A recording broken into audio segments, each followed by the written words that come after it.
All right, so now we're going to wrap up the entire Trump portion of the show.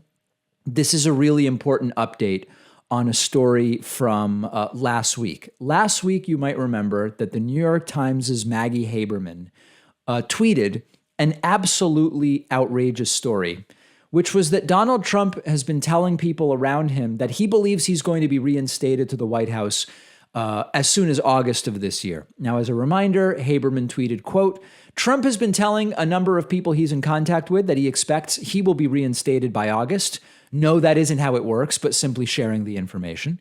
Going on to say that it isn't happening in a vacuum. It is happening as he faced the possibility of an indictment from the Manhattan District Attorney. And then lastly, adding that, quote, he is not putting out statements about the audits in states just for the sake of it. He's been laser focused on them, according to several people who've spoken with him, as well as Washington Post reporting a few weeks ago. Now, when this story broke last week, a whole bunch of people started immediately calling it fake news.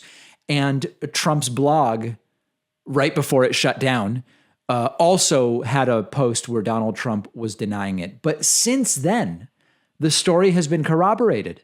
And the truth, as it often is with Trump, is even crazier than the reality. The right-wing National Review, not a left-wing bomb-throwing publication, not a publication that Trump has been calling fake news. The right-wing National Review published a story called Maggie Haberman is Right, which actually tells an even crazier story, reporting that it's not only Trump who thinks he's going to be reinstated, it's Trump and 2 Republican senators as well.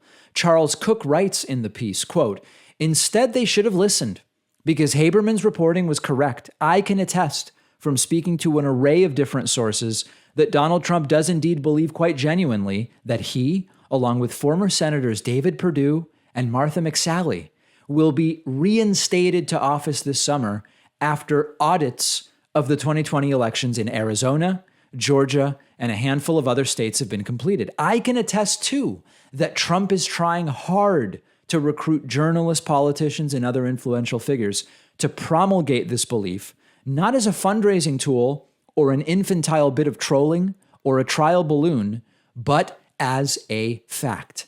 This is nuts, my friends. And the article goes on to say, and remember, this is the conservative National Review saying this. The article goes on to say, the scale of Trump's delusion is quite startling. This is not merely an eccentric interpretation of the facts or an interesting foible, nor is it an irrelevant example of anguished post-presidency chatter. It is a rejection of reality, a rejection of law, and ultimately a rejection of the entire system of American government. There is no reinstatement clause within the United States Constitution. Hell, there is nothing even approximating a reinstatement clause within the United States Constitution. The election has been certified. Joe Biden is the president, and until 2024, that is all there is to it. Doesn't matter what one's view of Trump is. Doesn't matter whether one voted for or against Trump. It doesn't matter whether one views Trump's role within the Republican Party favorably or unfavorably. We are talking here about cold, hard, neutral facts that obtain irrespective of one's preferences. It is not too much to ask that the former head of the executive branch should understand them. This is why I said earlier in the show, a new litmus test, a sort of a gut check, sanity check question to right-wingers should be, going forward, what is the soonest you believe Donald Trump could again be president? Trump says he's going to be restarting rallies as soon as this month.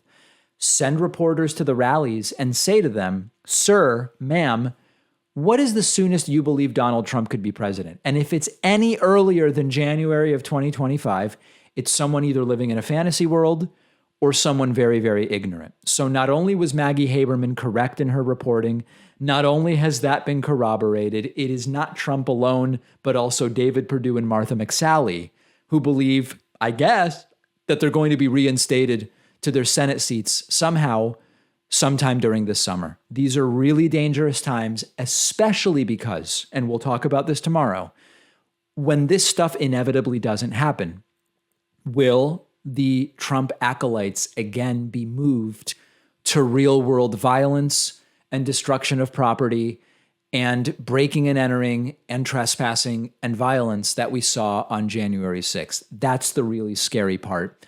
And we'll probably talk more about that tomorrow.